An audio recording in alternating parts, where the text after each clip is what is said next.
Hey, what's going on everyone? Greg here, and last year at WWDC we learned that Apple was working on bringing over iPad apps to macOS. In fact, in macOS Mojave, Apple actually shipped a couple of these apps that are running iOS code but work as Mac apps. Apps like the News app, the Stocks app, the Record app, these are iOS apps for all intents and purposes with a little bit of coding done to get them running on the Mac. But this was a very limited run of iOS apps operating on the Mac. And last year when they released it, they kind of said this is a sneak peek of what we're working on, but in 2019, we're going to open up the floodgates and allow developers to gain access to these tools to finally start porting over iPad apps to macOS. But recently, we've been getting even more information about Apple's plans to be bringing in iOS apps over to the Mac and kind of transitioning the Mac to be more like iOS. Now, a lot of this reporting came out of an article done by Bloomberg where they said that Apple is working really hard on merging every single app together from the iPhone, from the iPad, and from macOS, and they plan to have this done by 2021. And the merging of these apps will be known as a single binary. And what this is all leading up to is that developers who develop for iOS won't have to make a separate version of an iPad app, which they can already do, but more importantly, they won't have to make a separate version of a macOS app. There will be one app store where you're able to download all of these apps onto any of your Apple devices. So why is Apple doing this? Why are they working so hard on combining iOS apps on macOS? And there really is a master plan here that does make a lot of sense when you dig into it. So it's no secret that there are tons and tons of iOS apps, and the iOS App Store is a thriving business that goes up year over year. However, the same cannot really be said for the Mac platform. Sure, there are advantages to developing for macOS. Most notably is that it is a more open system. So if you don't want to be in the Mac App Store, you don't really have to be. You can have a website, you can put your program up there. People can download it directly onto their Mac without having to go into the Mac App Store. But even given those more free situations where you're able to develop an app and not have it in the Mac App Store, the Mac App Store and as well third-party development isn't as vibrant as it is in the iOS App Store. And this has nothing to do with the Mac platform itself as being an older platform or maybe even being harder to develop for, but most notably the reason why this is the case is just because that iOS devices outsell Mac OS devices on a large scale. There are a lot more iPhones and iPads combined than Mac OS computers out there in the wild. So even though the Mac is really a great platform and there are a lot of good apps on there, they really don't have a casual app market. It's more targeted towards pro consumers who are willing to spend $300 on Final Cut Pro, or consumers who are willing to pay a $50 subscription per month to get access to all of Adobe's apps. It's not like the iOS App Store where most of the apps are free, or if you're paying for an app, the max price you're paying is like $10. Mac apps are a lot more money because there are a lot less users downloading them. Now, combining these apps also makes it a lot easier for developers, because if you're going to be making an app, that requires a lot of hard work, a lot of development, and a lot of resources that maybe if you're making an iOS app, you're not going to spend the extra time and money on developing a Mac OS app of that same app. So Apple is merging these platforms together to make it easier for developers, if they are making an iOS app, to easily being able to have the tools to bring it over to Mac OS. With the tools already being there, with a limited amount of work that those developers would have to put in, this would make more applications available on macOS. This also goes along with the recent business practice of selling your applications as a subscription service. Now developers only have to make one universal app, charge a subscription for it, and then you can access it on your iPhone, your iPad, and now your Mac. But I think a lot of concern, especially for macOS users, is will this lead to a watered down experience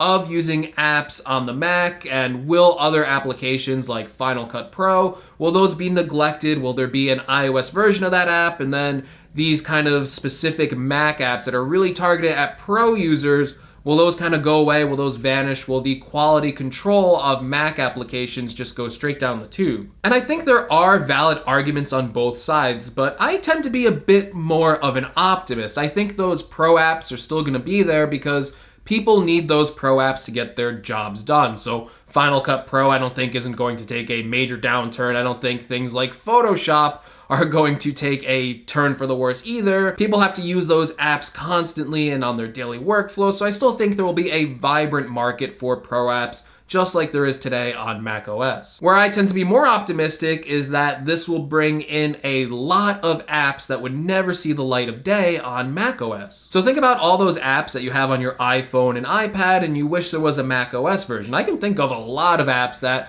I kind of wish maybe I could use it on the Mac when I'm using my Mac. I don't want to have to switch over to my iPad to access some of my Node apps. Or even an app like Netflix. On the Mac OS, you have to access that in a browser. And in a browser on Mac OS, Netflix does not play 4K content. So if Netflix brought over the iOS app over to the Mac and did some, minimal work to get the UI up and running on Mac OS, you could potentially have a 4K Netflix player, which would be great considering the iMac behind me is a 5K iMac. You could also bring over a lot of apps by smaller developers who just don't have the resources currently to work on a Mac OS app. One of the Reddit clients I use is called Apollo, so maybe the Apollo developer could bring that awesome Reddit client over on Mac. There are also apps that do offer apps on Mac OS, like my organization and planning app Things, but their Mac OS version costs $50 compared to the $10 you would spend on iOS. And I could just kind of go through and list tons of examples of smaller apps and bigger apps where I wish I had a Mac OS version, or where I wish I didn't have to buy two versions of the same exact app to get them working. So for me, I'm personally optimistic, and that kind of leads into the part 2 of this video, where another report is saying that Mac is going to be getting the same exact chips that are found in the iPhone. And this comes straight out of the chip supplier for Macs currently, which is Intel. Intel fully expects that Apple will transition from their Intel chips over to their own A-series chips by 2020. We've heard a lot of rumors that Apple would be switching to their own A-series chips in 2020, and when Intel is telling people that Mac is switching to their own chips in 2020, I think they have a pretty good idea of that business relationship, and maybe Apple isn't telling them what their future plans are for computers and what chips they'd like to put inside of them. So basically take this as a guarantee that future versions of Apple's laptops and maybe even desktops will be running their own A-series chips that are currently found on things like the iPad Pro. And I'm really excited for this transition from Intel to ARM on macOS because currently the Apple chips are doing amazing with performance. The A12X chip on the latest generation of iPad Pros is outperforming Intel chips that are found in the entry-level MacBook Pro and way outperforming the chips that are found in the MacBook and MacBook Air. And this isn't the first time that Apple has had to transition from one chip architecture to another chip architecture. They had to do this way back in 2005 when they were switching from PowerPC to Intel, and now they're going to be doing it again in 2020, 15 years later, from Intel to their own series of chips. Which gives me the idea that this is going to be a two-pronged assault, with Mac OS being able to run iOS apps by having the same exact chips that are found in the iPhone and the iPad. By having that same architecture, it's not going to have an emulation running over it like it will with the Intel chips. So when Apple finally does make the switch to ARM chips, these apps are going to run incredibly smooth on macOS. And it means developing for those applications on macOS and iOS should be pretty much the same thing. It also means that maybe we're going to see some new hardware tied to this announcement. I know a lot of people out there are thinking that Apple will start this transition with the MacBook by updating those lower powered Intel processors to their own ARM processors. But I think that Apple might even have a surprise there where maybe they don't update that MacBook. In fact, that MacBook could be in for a little bit of a redesign because it was released way back in 2015 by Apple putting in ARM processors, which are very low powered compared to Intel processors, which don't need fans to cool them, we could see a whole new class of laptops emerge out of Apple. But there's still so much to think about of the possibilities of iOS apps running on the Mac and